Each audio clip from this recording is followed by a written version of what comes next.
This muscle car from the 60s has an engine so powerful, it could hold its own against the legends of its time. But almost no one talks about it. But why did it struggle in the market? And what's the secret behind its unique design? This is the true story behind the Mercury Marauder X-100, Mercury's rare big block bruiser. When you think of Ford's legendary 429 V8 engine, your mind probably jumps to the Mustang or the Torino Talladega, two icons that dominated drag strips and NASCAR tracks. But there's a lesser-known powerhouse that also carried this engine, the Mercury Marauder X-100. While the Mustang and the Talladega were designed for pure speed and racing performance, the Marauder X-100 offered a different kind of thrill. Its 429 V8 provided similar horsepower, but delivered it with a smoother ride. The Marauder's ability to combine power with luxury made it more than just a muscle car. It was a cruiser with serious muscle under the hood, capable of holding its own against these legends. But the Marauder wasn't new to the game. It first appeared in the early 60s as a high-performance option for the Mercury S55. From 1963 to 1965, it offered a stylish, powerful ride in Mercury's lineup. But when it came back in 1969, the Marauder was now a standalone model. It brought muscle car power with a luxury twist, fitting right between the Mercury Cougar and the high-end Lincoln Continental Mark III.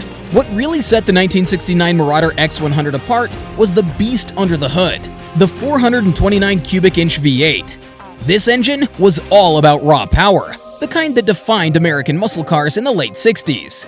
It came from Ford's famous 385 engine family, known for building some of the strongest engines of that era. With a 4.36-inch bore and a 3.59-inch stroke, this engine was built to roar. This V8 had a 4-barrel carburetor and a 10.5-to-1 compression ratio, cranking out an estimated 360 horsepower and a massive 480 pound-feet of torque.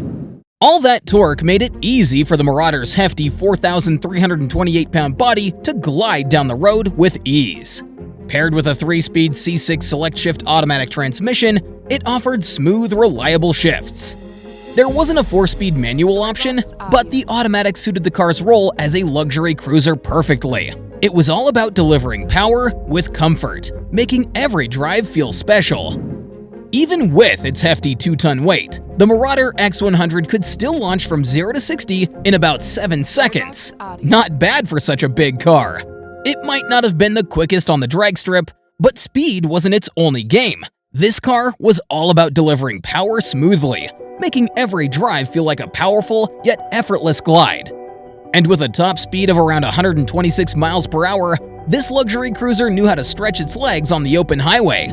The Marauder X-100's design was a perfect mix of boldness and elegance. It came from a time when cars were all about being big, flashy, and stylish. Mercury borrowed some of the design from their marquee, giving the Marauder a long, wide front end. However, they added their own twist. From the side, the Marauder featured a unique semi-fastback tunnel roof, borrowed from the Ford Galaxy sports roof. This gave it a sleek, flowing shape that made it stand out from the more boxy luxury cars of the era. The X-100 trim took things up a notch with exclusive features that made the Marauder even more attractive. It had fender skirts, stylish 5-spoke aluminum wheels, and a matte black rear deck lid that Mercury called the Sport Tone. These details gave the X-100 a sporty edge, while still keeping that luxury feel. And for those who wanted a classic look, there was an option for a vinyl roof, giving each Marauder a bit of a personal touch. Step inside, and the Marauder X-100 was just as impressive. The cabin came with plush vinyl seats, soft nylon carpets, and rich wood grain details on the dash and doors. Buyers could choose between a comfy split bench seat with foldable armrests or sporty bucket seats with a center console, making the interior feel custom-made. The dashboard featured a sleek 3-spoke steering wheel and a stylish instrument panel, adding a touch of class to every drive. Now, what made the Marauder X-100 truly feel special was how it blended power with comfort, a rare combo back then. The Marauder offered a smoother ride than most muscle cars at the time, making it stand out as both a powerful and comfortable cruiser. It wasn't just about speed or brute force. It was about making every drive feel like a smooth, yet thrilling experience. This balance between muscle car power and luxury comfort set it apart from its peers. Now, despite all of this, the Marauder X-100 struggled in the market. It came out just as people started moving away from big, powerful cars. The oil crisis hit, and suddenly, smaller, more fuel-efficient cars became the trend. That shift made it hard for gas-hungry rides like the X-100 to keep up. But the biggest issue was that the X-100 didn't fit neatly into a defined category. Was it a muscle car, a luxury cruiser, or something in between? That confusion made it tough for potential buyers to see where the Marauder X-100 belonged.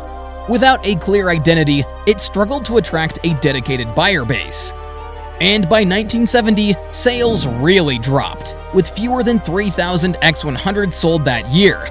Seeing the writing on the wall, Mercury decided to discontinue the Marauder after 1970 and shifted back to making more traditional luxury cars. Today, the Marauder X-100 might not have been a big hit when it was new, but it's become a favorite among car enthusiasts and collectors. With less than 7,500 units built between 1969 and 1970, spotting one on the road is rare. For those who appreciate a classic car with both muscle and style, the Marauder X-100 is a hidden gem from the golden era of American cars. The coolest thing about the Marauder X-100 today is how affordable it is compared to other classic muscle cars. While most 60s muscle cars come with sky-high prices, you can find a Marauder X-100 for under $14,000. That makes it a great pick for collectors looking for something special without spending a fortune. However, owning one comes with a few challenges. Parts can be tough to find, and its heavy weight means that you'll be hitting the gas station quite a lot. But it's worth it for the thrill of driving a car that turns heads wherever you go with a powerful roar from its 429 V8. The Marauder name had one last run in 2003, when Mercury brought it back as a high-performance version of the Grand Marquis. This new Marauder wasn't near as wild as the X-100, but it did pay tribute to the original with a 4.6-liter V8 and a bold, aggressive look. It faced a lot of the same struggles, but it gave us a chance to relive the magic of the Marauder one more time. The Mercury Marauder X-100 might not be as famous as some other muscle cars, but it's still one of the best among American classics. With its blend of power, style, and comfort, it's certainly a car that deserves more love. Click on this video here to discover another amazing and rare muscle car.